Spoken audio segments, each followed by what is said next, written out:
नमस्कार मेरे प्यारे छात्रों। इसके पहले वाले वीडियो में आप लोगों ने इयत्ता 5वीं कक्षा के 9वें कविता को हमने सीखा है। अभी हम इस वीडियो में 5वीं कक्षा की पहली इकाई का जो 10वां पाठ है उस 10वें पाठ को हम लोग शुरुआत करने वाले हैं।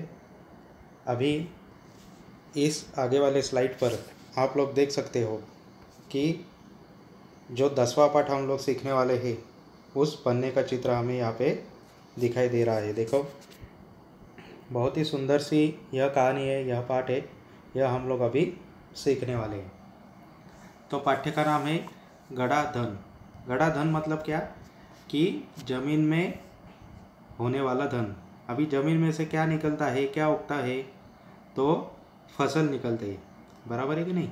हम जिस प्रकार से हमारे घर में अलग अलग प्रकार के अनाज खाते हैं तो उन अनाज, सारे प्रकार के अनाज ज़मीन से निकलते हैं। तो यहाँ पे आप लोग देख सकते हो कि किस प्रकार से ज़मीन से निकलने वाले अनाज का चित्र हमें यहाँ पे दिखाई दे रहा है। देखो, और उसके बाद हम अभी इस कहानी को शुरुआत करते हैं। तो सबसे पहले मैं कहानी के 1-2 परिच्छेद आपको पढ़कर सुनाता हूँ और उसके बाद हम क्या करेंगे, इस कहानी को पूरी तरह से सीखेंगे। तो मैं अभी कहानी पढ़ता हूँ। आप सभी इस मोबाइल पर दिखने वाले जो किताब का पन्ना है उस पन्ने में होने वाली जो पंक्तियाँ हैं उन पंक्तियों पर आप उंगली रख सकते हो, या फिर मेरा वाचन होने के बाद आप भी इस कहानी का वाचन कर सकते हो। सुंदरपुर गांव में रामदीन नामक किसान रहता था। उसके 4 बेटे थे। रामदीन स्वयं तो बहुत ही परिश्रमी था, पर उसके चारों बेटे बड़े ही आलसी थे। हर समय इधर उधर बैठकर गप्पे मारा करते थे। रामदीन उनके इस अल्लड़पन से बहुत परेशान था। उसे हमेशा बेटों के भविष्य की चिंता सताया करती। वह दिन रात यही सोचा करता कि बेटे अपने पेट कैसे पालेंगे। एक रात वह इन्हीं विचारों में खोया था। तभी उसकी पत्नी ने झिझकते हुए उसे एक उपाय सुझाया। उपाय सुनकर वह कुछ देर सोचता रहा, फिर एकाएक खुशी से उछल पड़ा। अगली सुबह रामदीन ने अपने चारों बेटों को बुलाकर कहा, मैं और तुम्हारी माँ अब बूढ़े हो चुके हैं। हम दूर तीर्थयात्रा पर जा रहे हैं। मैंने खेत में धन गाड़कर छिपा रखा है। यदि कोई ज़रूरत पड़े तो उसे निकाल कर उपयोग कर लेना। गड़े हुए धन की बात सुनकर बेटे खुश हो गए और उन्होंने अपने पिताजी को खुशी खुशी तीर्थ यात्रा पर जाने के लिए कह दिया। वे मन ही मन खुश हो गए कि अब कुछ दिनों तक माता पिताजी का बंधन उन पर नहीं रहेगा। तो देखो बच्चों, अभी मैं एक एक पंक्ति लेकर आपको यह कहानी नहीं सिखाऊंगा। एक कहानी के रूप में मैं आपको यह पाठ्य समझा देता हूँ। तो देखो, शुरुआत में हम लोगों ने देखा कि सुंदरपुर नामक एक गांव था और उस गांव में रामदीन नाम का एक किसान रहता था और उस किसान को 4 बेटे थे। लेकिन वह बेटे बहुत ही आलसी थे और हर दिन हर समय वह इधर उधर भटकते, अपने मित्रों के साथ गप्पे मारते, अपना समय खर्चा करते थे। और इन्हीं अल्लड़पन से रामदीन बहुत ही परेशान था। अल्लड़पन मतलब क्या कि बच्चों जैसी हरकतें। तो इसी प्रकार से वह उन अल्लड़पन से, उन बच्चों के अल्लड़पन से रामदीन बहुत ही परेशान था। लेकिन रामदीन स्वयं जो था वह बहुत ही परिश्रमी और मेहनती ऐसा किसान था और वह पूरे दिन भर अपने खेती में मेहनत करके अपने चारों बेटों का, अपनी पत्नी का, अपने परिवार का वह लालन पालन करता था। रामदीन को हमेशा उनके बेटों के बारे में चिंता रहती थी कि अपने बेटे इतने बड़े हो गए हैं लेकिन उनको उनके भविष्य की किसी भी बारे में चिंता नहीं है। तो एक दिन वह ऐसे ही बहुत परेशान हो गया था। तभी उसकी पत्नी उसके पास आई और उसने उसे एक उपाय सुझाया। रामदीन ने यह उपाय सुनने के बाद वह बहुत ही खुश हो गया और दूसरे ही दिन सुबह उसने अपने चारों बेटों को उनके पास बुलाकर उनको कह दिया कि हम अभी बूढ़े हो चुके हैं। हम खेती में काम नहीं कर सकते तो हम अभी तीर्थ यात्रा पर जा रहे हैं। लेकिन जाने से पहले मैं आप सभी को बता देना चाहता हूँ कि हमारे खेत में धन गाड़ कर मैंने छिपा हुआ रखा है।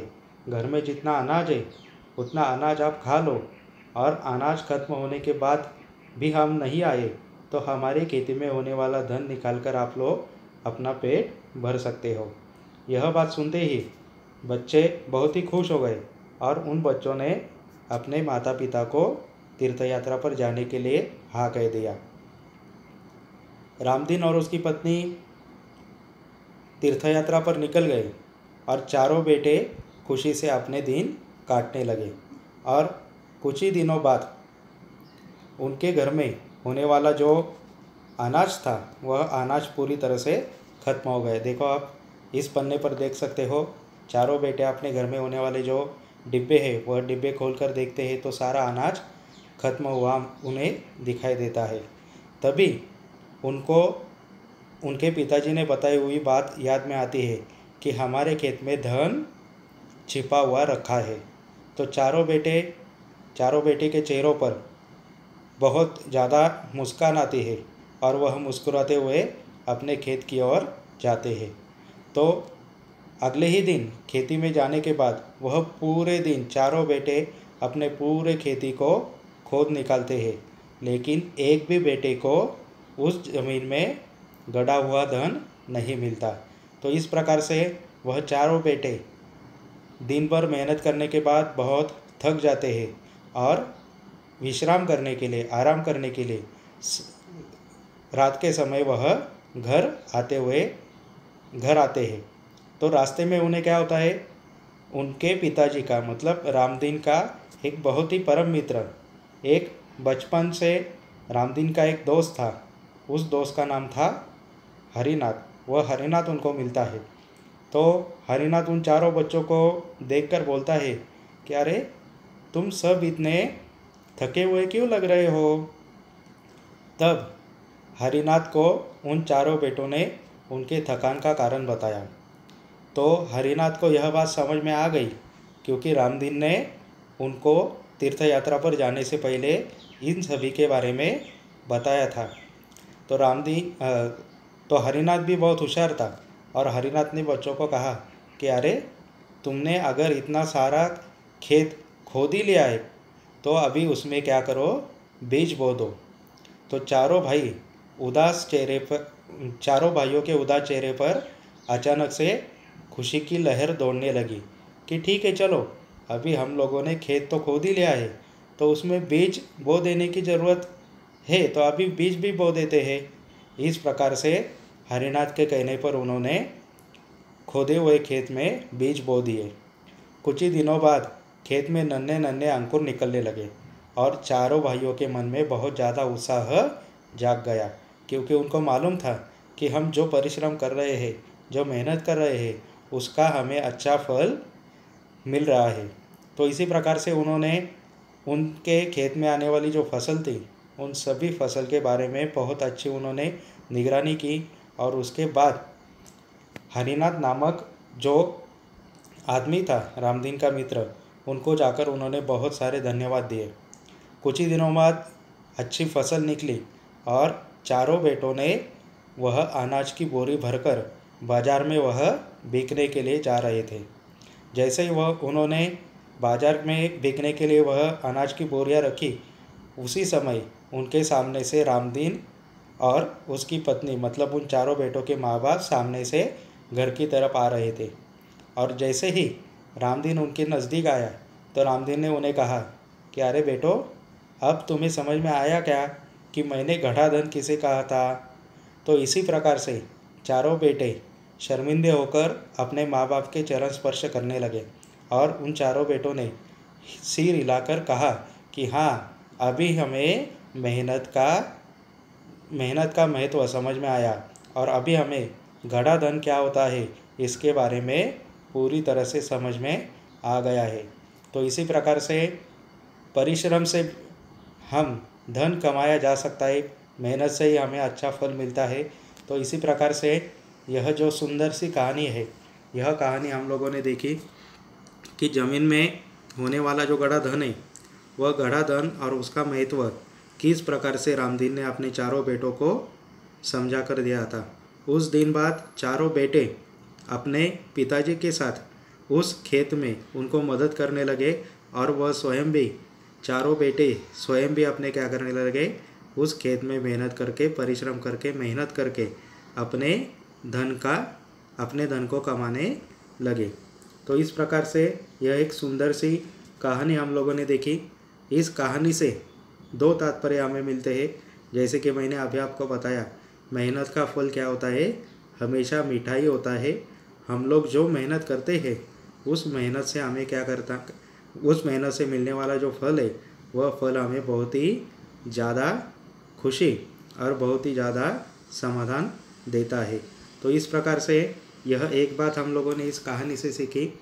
और दूसरी बात कि हमारे माता पिता का और हमारे आसपास रहने वाले बड़े लोगों का आदर हमें करना चाहिए। जिस प्रकार से चारों बेटों ने रामदीन और उनकी माताजी उनका आदर किया, उनके गांव में रहने वाले हरिनाथ नामक व्यक्ति का आदर किया, तो इसी प्रकार से हमारे आसपास रहने वाले लोगों का भी आदर हमें करना चाहिए। यह दो महत्वपूर्ण तात्पर्य हम लोग इस कहानी से सीखे। क्योंकि हमारे जीवन में भी जब हम मेहनत करते हैं तो उस मेहनत का क्या होता है, हमें बहुत ज़्यादा समाधान, बहुत ज़्यादा खुशियाँ हमें मिलती है। गैर मार्ग से कमाए हुए जो पैसे होते हैं उसकी खुशी हमें कभी भी नहीं मिलती। क्योंकि गैर मार्ग से कमाए हुए पैसे से हमें क्या होता है, हमेशा हमारे मन में कुछ ना कुछ शंका रहती है कि अरे मैंने चोरी की है तो मैं पकड़ा जाऊँ तो मुझे क्या होगा, मुझे सज़ा होगी। इस प्रकार के अनेक चिंता, अनेक प्रकार की परेशानियाँ हमारे मन में होती है। लेकिन वही अगर हम लोगों ने अच्छे मार्ग से मेहनत से पैसे कमाए हो तो हमें कभी भी उस बात की चिंता नहीं रहती। क्योंकि हमें मालूम है मैंने कमाया हुआ पैसा क्या है, मेरे मेहनत का है, मेरे परिश्रम का है, तो मुझे किसी से भी घबराने की ज़रूरत नहीं है। तो बच्चों, यह जो कहानी है, यह कहानी आप सभी को समझ में आ चुकी होगी। आप लोग फिर एक बार अच्छी तरह से कहानी पढ़ सकते हो और पन्ना नंबर 15 पर नीचे जो 4 प्रश्न दिए गए हैं उन प्रश्नों का उत्तर आप लोग गृह कार्य में लिख सकते हो। तो इसी प्रकार से ऐसे बहुत सारे पाठ्य, बहुत सारी कविताएं, बहुत सारे सुंदर सुंदर पाठ्य हम लोग इस वीडियो के माध्यम से और देखने वाले हैं। तो इसी प्रकार से मैं आशा करता हूँ कि आप सभी को यह वीडियो के माध्यम से इस पाठ्य आप लोग समझ गए होंगे। और यह वीडियो देखने के लिए बहुत सारे धन्यवाद।